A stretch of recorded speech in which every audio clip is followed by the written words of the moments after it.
Harassment? That's just your imagination. Let it go. Jim spoke harshly to my concern. Just when I thought I could rely on my husband back from his business trip, I couldn't believe how cold he was. It's one thing if it's just me, but what if something happens to our kid? As the identity of the person remains unclear, my anxiety and unease only grow. I won't bother you, so we divorce. Jim said lightly. When he came back, Jim was in an unexpected condition. The small plane he took during his business trip had crashed, leaving him paralyzed from the waist down. His parents looked panicked. It seems they're thinking they can't take care of him at their old age, neither financially nor physically. But Jim, far from worrying about his future, smirked. Annoyed by his transparent motives, I confronted him with the truth. What? We're already divorced, aren't we? Your mistress will take care of you, right? It's time to give back all the discomfort, the sadness, and the anger I've felt over the years. My name is Sarah, a 50-year-old housewife. Currently, I live with my husband Jim. But effectively, it feels like I'm living alone. Jim travels a lot for work. Thanks to that, I ended up raising our only daughter almost single-handedly. I'm not without my complaints, but I've managed to get by since he's working. Since our daughter got married, I've had even more time on my own. I've been getting better at spending my time alone, like collecting my favorite dishes or growing herbs in the garden to make herbal tea. Even if I redecorate and change my hairstyle, Jim, when he comes home, hardly seems to notice, which is disappointing. Still, I was looking forward to traveling together once Jim retires. I wonder what Italy is like.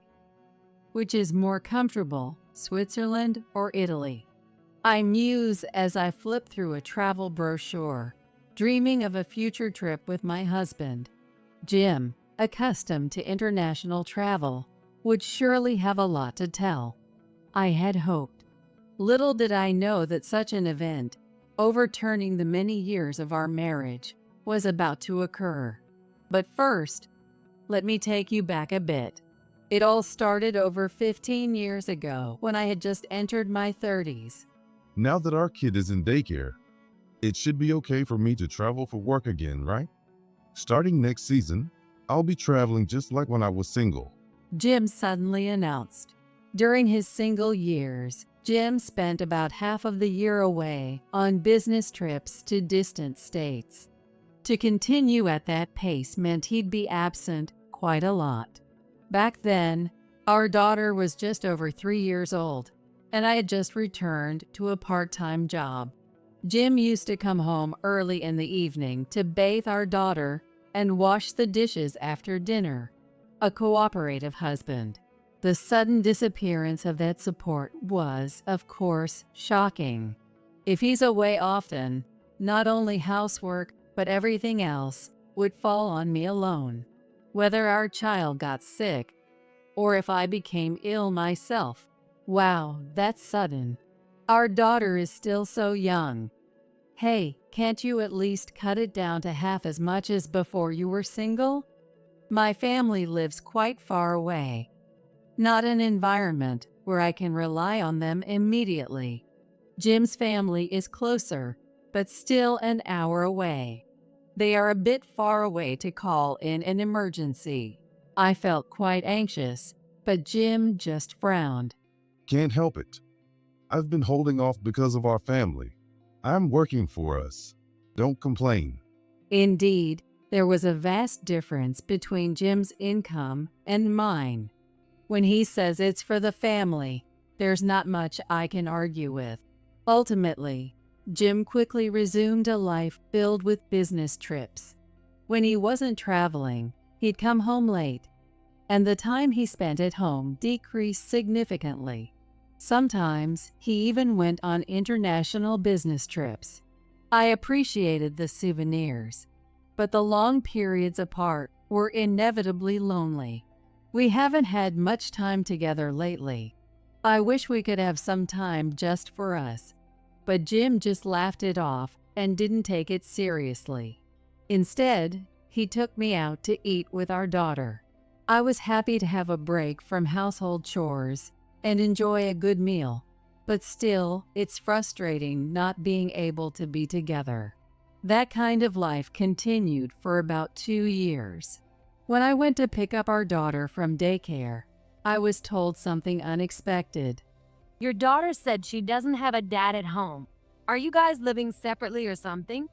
The young teacher asked me cautiously. She approached me secretly when no one else was around. Realizing she suspected separation or divorce, I hurriedly explained. No, that's not it. He's here. But he comes home late and he's on business trips a lot. My daughter seems to think of him as someone who comes to play occasionally. I think she knows he's her father, but she meant that she rarely sees him at home. The teacher understood and apologized, but I felt a tightness in my chest.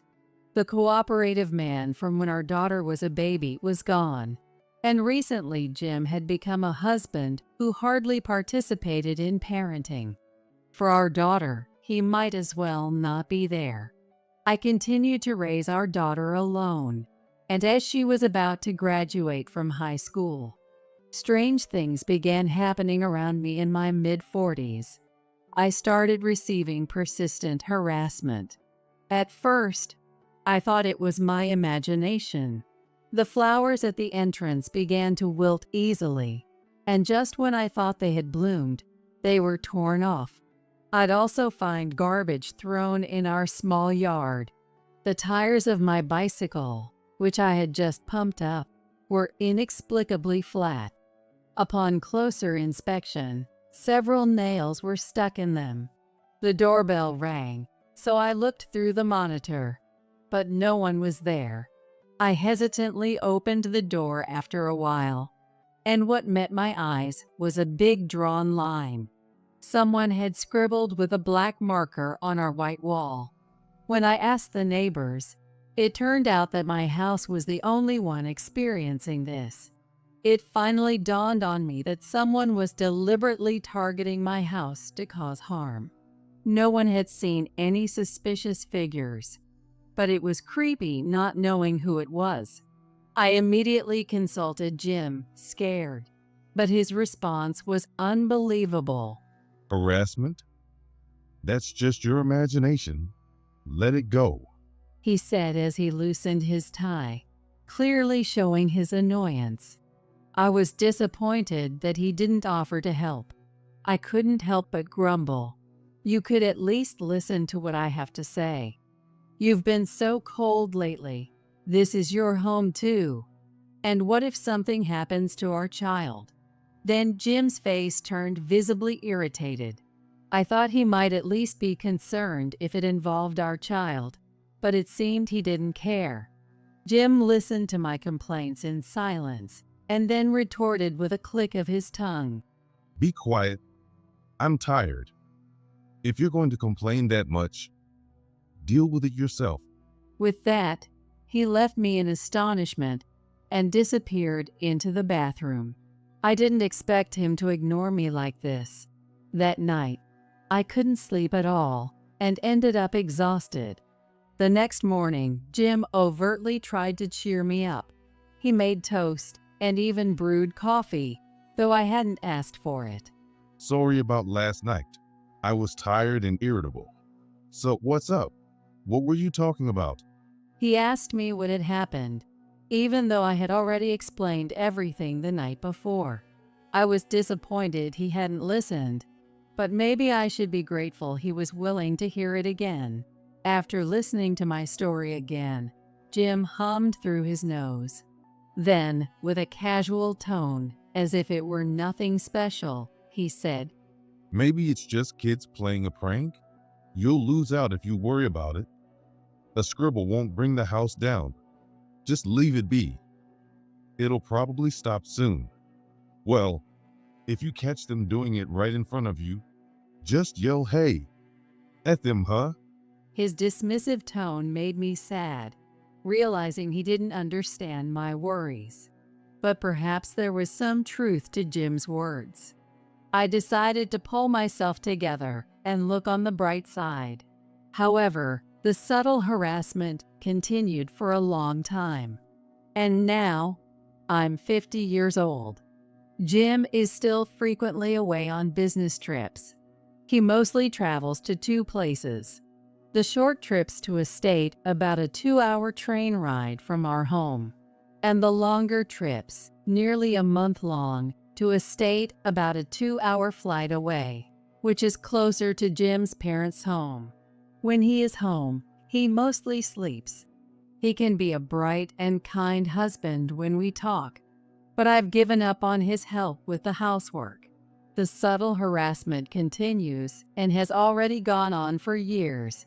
I finally got fed up and decided to take action, even hiring professionals to find the perpetrator. If we can clearly identify the person, it will surely be a relief. I wouldn't shy away from suing them. I've always wanted to say that, excitedly waiting for the results, but then I learned something shocking. The person harassing me was someone I never expected. I was utterly devastated. I immediately told my daughter, who had already moved out, and my parents. They gave me many comforting words over the phone, but I felt completely unable to recover. I cried for 3 days straight, eventually pulling myself together alone. Jim is coming back next week. I can't just keep crying. I have to pick myself up. At that moment, that's when the phone rang loudly in the night. What? The plane. The plane Jim was on during his trip to another state had an accident. All passengers were seriously injured. It was a miracle he survived. Jim regained consciousness quite soon, but he wasn't unharmed. He suffered a head injury, and the left side of his body was paralyzed. Since the state is close to Jim's parents' home, they went there first. Understood. I'll be there tomorrow or the day after. I packed my things in a hurry. Despite being unaccustomed to the journey, I managed to make it to the hospital.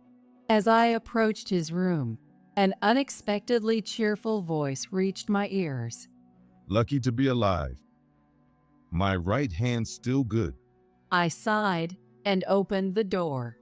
Jim was wrapped in bandages around his head and arm, but seemed surprisingly well, which was a bit of a letdown. Noticing me, Jim managed a somewhat awkward smile. His parents noticed me and stood up to greet. Sarah, we're going to be a burden on you from now on. His mother Bonnie told me that. From now on, huh? I murmured to myself. I must have looked quite stern. Then Jim's father, Michael, said gravely, It's tough to burden a wife at this age. If it's too hard for you to care for him alone, we understand if you want a divorce. His voice was filled with pain. I almost interrupted him, saying not to talk like that. As I bit my lip to hold back, an incongruously light-hearted voice was heard. So Dad agrees too. I think the same. Let's get a divorce since we don't want to be a burden. It was Jim who said so. Despite his severe condition, Jim was grinning, not seeming anxious about his future at all. This bizarre scene even startled his parents, but I already knew why Jim was saying such things. Fuming quietly, I finally spoke up. What? We're already divorced, aren't we? Your mistress will take care of you, right? What? Michael, who had been half turned to face me, looked shocked by my words. It must have been a bolt from the blue for him, so his surprise was understandable. Jim's face froze in a half smile, clearly not expecting that I had found out. Beside me, Bonnie looked shocked to hear about the divorce. but showed a different kind of surprise when she heard about the mistress. What? You mean from that time? Bonnie sharply slapped Jim's immobile leg. Michael and Jim looked bewildered. Bonnie's reaction was unexpected for me too, so I decided to ask her for more details. Bonnie, did you know something? Bonnie sighed deeply. She opened and closed her mouth lightly, searching for words. I waited silently until she began to speak. Occasionally, I pressed down on something I had brought with me in my bag to ensure its presence. Finally, Bonnie, glaring intently at Jim, told me this story. One time, when he came to visit home because he was nearby on a business trip, right after he left, I also had to go out for errands, and there he was, walking intimately with some woman I didn't recognize near the station. He said she was his colleague then, but she was a tall young woman with dyed hair and long nails. Hearing the description, I knew immediately who it was. I took out an envelope marked "Investigation Report" from my bag. Selecting one of the bundles inside, I said indifferently, "Oh, that one must be Kayla from another state. Maybe she came along for the trip? It's not far, and I believe your home area is a popular tourist spot, right?" Michael, wide-eyed, took the first bundle. Inside were several photos of Jim, looking a bit flashy and cozy with a young woman. Bonnie also peered over, her face looking like it was the end of the world. Suddenly, Michael seemed to realize something and muttered. Did you say that one? I nodded slowly. This was indeed the reason for my utmost despair and resurgence of anger. Jim had a mistress, and not just one. He wasn't just with one mistress. There were at least two, and several one-night stands too. I had already prepared the divorce papers, so he was probably planning to marry one of them after divorcing me. By the way, the other woman is an older lady named Jessica, quite wealthy and single. I pulled out the second bundle. This contained photos of a distinctly different type of woman from the first, looking enraptured as she leaned on Jim. More images clearly indicated their relationship. Even Michael had to look away. So, that divorce form you had in the closet, I've taken the liberty of using it. Kind of me, right? A chance to divorce without alimony. Let's get married. You even mailed that to Kayla. You should be pleased. As I said this, Jim made a face I had never seen before. The shock might have been from finding the divorce papers, or perhaps it was from knowing the content of the emails I mentioned. Jim turned his face towards the wall, remaining silent. Even though he might want to escape, his body won't move. That's probably the only form of escapism he can manage now. Thinking about it, it is pitiful that he's become disabled. However, I have no intention of showing mercy. Originally, when he returned from his business trip, I was ready to confront him with a lawyer. Things have changed a bit, but it just means that Judgment Day has come a bit sooner. I gave him another blow. "Come in, Kayla." I called out into the hallway. Then, a tall young woman with flashy nails and makeup entered. It was none other than Kayla, one of his mistresses. Standing beside me, she looked at Jim in his terrible state and grimaced. "Gosh." Jim turned his face away from the wall and looked at us, startled. "Can't believe it? I actually had a detective agency track you down." Kayla walked into the room, clearly in a bad mood.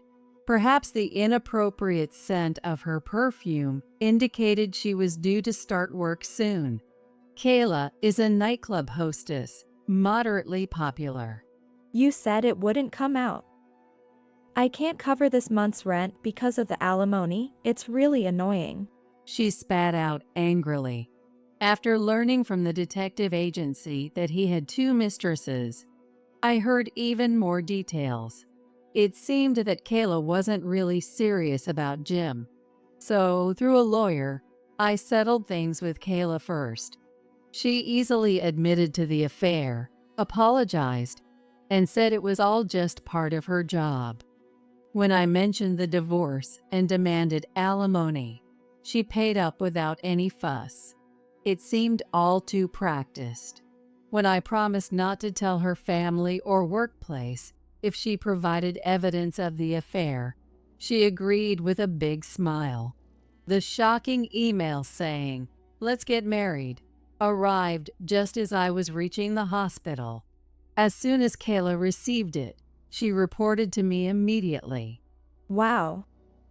Seriously, ma'am, your husband is something else. He's seriously injured, right? And yet he sends this kind of email. Isn't his vitality a bit too much? Talking to me as if we were friends, I was truly baffled. It was clear there was no love for Jim. Thinking why he would even consider marrying this woman made me sad about Jim's poor judgment. It felt like a slap in my own face that I was even contemplating spending my life with him. After such exchanges, here we are. Seeing Jim, who was still clueless about the situation, I deliberately asked, "Kayla, are you going to marry Jim?" Absolutely not. You're banned from my bar. So never coming back. Kayla scoffed in a manner only a true femme fatale could. I felt sorry inside and glanced at his parents. As expected, Michael was furiously red, and Bonnie started sobbing miserably. Amidst this, Jim, completely misreading the room, let out a pitiful plea. Wait, let's get married. You're young. Have my children. His words sounded slightly slurred, perhaps due to paralysis around his mouth. Even so, to suggest such a thing after becoming paralyzed. While not like Kayla, his vitality did seem excessive. No way. With just those words, Kayla dismissively cut him off and sneered. Then, she turned to me with a glossy smile, giving me a meaningful look. Seeming to want me to say it, I reluctantly informed Jim. Kayla's actually getting married to a very wealthy man soon. You were just a client, not a lover at all. She acknowledged the physical affair, though. Watching Jim's reaction, his face drained of color as he was struck speechless. It seems he was completely unaware of everything. At that moment, Michael raised his voice, sounding close to tears. Can't you even tell when someone is serious about you? Kayla, having finished her business, bowed to me and left the room. Jim called out, "Hey, and wait," but she didn't even turn around. "Well, you were hoping Kayla would take care of you. Too bad that didn't work out," I said slowly, emphasizing each word. Jim's lips trembled. Perhaps he was panicked. I could see sweat beginning to form on the tip of his nose, which hadn't been there before. "You still have Jessica. Why don't you call her?" "I've checked, and she's living in the next district. It's a bit far, but she can make it within visiting hours." I was gearing up for the final confrontation, a direct encounter with Jessica. After all, the years of harassment I endured were what led me to discover Jim's infidelity. It turns out the culprit was Jessica. Since Jim wasn't helping, I decided to resolve it myself. With the little money I had from my part-time job, I hired a detective agency to find the perpetrator, and it turned out to be Jessica, a woman nearly 70 years old living in the next district, with whom I had no prior acquaintance. However, I knew the name of the area. It was one of Jim's frequent business trip destinations. I had them investigate whether Jessica had any connection to Jim. Initially, I wondered if she bore some grudge, but it turned out to be an affair. I couldn't have imagined Jim would be involved with an elderly woman, almost old enough to be his mother. Despite being shaken, I asked for further investigation to see if there were more crimes, and the evidence just kept coming. Overwhelmed by the situation, I had them also check our house. Finding the divorce papers made me feel as though God was on my side. Jessica is quite an older woman, very wealthy. Seems she's contributed quite a bit to him. Not a penny has come my way, though. I explained to his parents while Jim averted his eyes. But as I finished speaking, he defiantly said, Yeah, that's right. That old lady is totally smitten with me. As you said, she's got money. Even if she's old, she can hire a caregiver. I'll leave my nursing to her. Since Jim couldn't use the phone by himself, I helped him operate the smartphone. The thought that this was our last cooperation as a couple, I was utterly distasteful. Bonnie was already crying inconsolably. It's not surprising to hear that your own son has not one, but two mistresses, and one of them is about your age. It would bring anyone to tears. I'm in the hospital because of a plane accident. Don't worry, I'm alive. Just a bit of trouble with my body. Can you come now? My parents are here too, and I'd like you to meet them. Jim said in a feeble, coaxing tone. Considering his attitude just moments ago, it was the worst feeling. While waiting for Jessica to arrive, which would take a few hours, I stepped out of the hospital room with his parents. We talked about what comes next over some chilled coffee. His parents apologized repeatedly. I hold no grudge against these two, but I did tell them that it's best if our paths diverged here. Eventually, Jessica arrived at the hospital room full of energy, unaware of the chaos she was walking into. Yet, considering the long harassment she inflicted on our family, I thought it fair she feels a bit of discomfort. You. As Jessica walked into the room and saw me, her eyes narrowed angrily. She approached me aggressively, spitting as she yelled, Why is his mistress here? I was taken aback, momentarily not understanding what was being said. But as soon as I grasped Jessica's meaning, all the pieces fell into place. Did you not know that Jim and I are married? Jessica's eyes widened in shock, and her mouth fell open. I bit my lip in realization. Then Michael asked her, What's going on? You are Jim's mistress, aren't you? The woman here, Sarah, she's legitimately Jim's wife. Jessica stood frozen, her expression one of utter confusion. I wondered if she was okay, but then she staggered.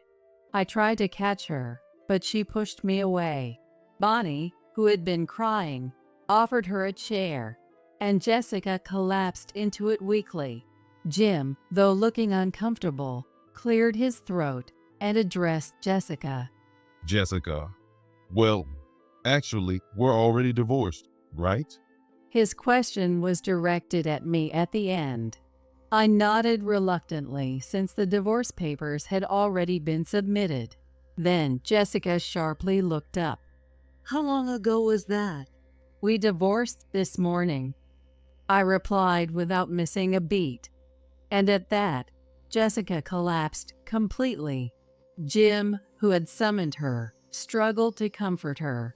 As we waited for Jessica to calm down, the visiting time ended. We all headed to his parents' house. Sipping the tea Bonnie had made, the most awkward conversation began. Jessica lives in the next district, close to one of Jim's frequent business destinations. and is a shareholder in a company that does business with Jim's employer. The name of the company is Simpson Corporation. Jessica's late husband had been a prominent figure at Simpson Corporation. Their meeting happened about 5 years ago when she visited Simpson Corporation on business and clicked with Jim, who was also on a trip. Excited by a romance with someone 20 years her junior, Jessica was completely smitten. However, she soon noticed another woman's presence around her boyfriend. Following Jim back from his business trip, she saw him enter our house and mistook me for a young mistress who appeared later, prompting her harassment. "Didn't you check with Jim?" Jessica shook her head weakly at my question. It seems she isn't the type who confronts the one who cheated, but rather hates the other woman involved. During this, his parents brought out an album. It contained photos of mine and Jim's wedding, our daughter's birth, and our family over the years. It's true. Oh, what have I done? I was the mistress all along. Jessica murmured in despair, but the real despair was for Jim to come. The end was drawing near. The next morning, we all rushed into Jim's hospital room as soon as visiting hours began. Not just his parents, but Jessica, who had stayed elsewhere. His parents spoke first. The result of yesterday's sad discussion had angered them the most. Jim, what have you done? We told Jessica about Kayla yesterday. Sarah, of course, but this lady too. How much they've been hurt. How could you deceive even your parents?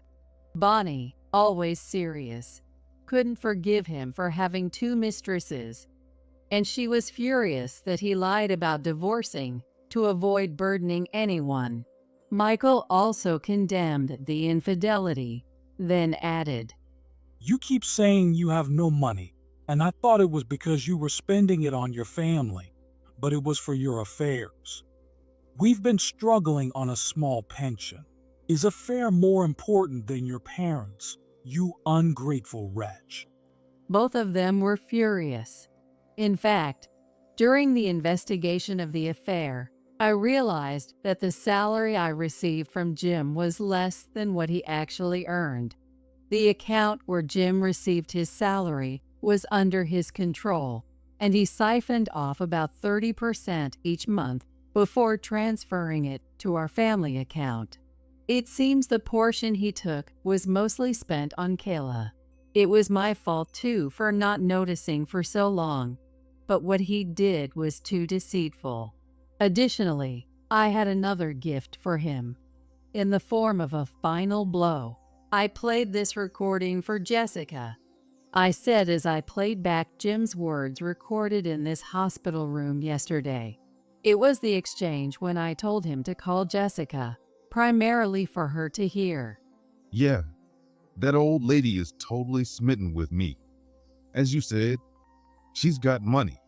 Even if she's old, she can afford a caregiver. I'll leave my nursing to her. Jessica's sobbing when she heard Jim's voice was intense. The word anguish seems created for such moments. It looked so severe that it even made the past harassment seem negligible. I began to worry if perhaps I had gone too far. I can't forgive you. I trusted you. Jessica said before she left.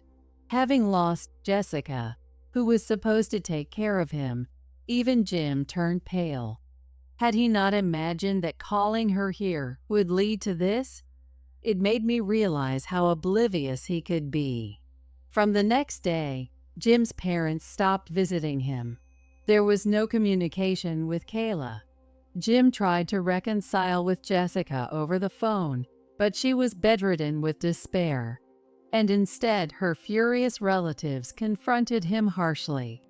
Jim was abandoned by his mistresses and disowned by his family, with half his body paralyzed, alone. How he planned to live was beyond me. Not that it was any of my concern anymore. After everything was settled, I moved out of the houses I had grown used to. I relocated to a condo perfect for living alone. Just before moving, his parents visited and handed me the alimony Jim owed me in one lump sum. We'll consider our son as if he never existed. We're sorry for the trouble. His parents said one after the other. They were still incredibly angry and showed no signs of forgiving Jim, and they promised to ensure he wouldn't contact me. With all this unexpected money, maybe I should take a trip abroad, now happily single and living well. Jim's actions over the years were so egregious that I squeezed $15,000 in alimony out of him. Although I didn't take any for the affair itself, as Jessica was truly unaware, I did demand compensation for the harassment, which was promptly paid and apologized for. I had already received $5,000 in alimony from Kayla, so now I find myself unexpectedly wealthy.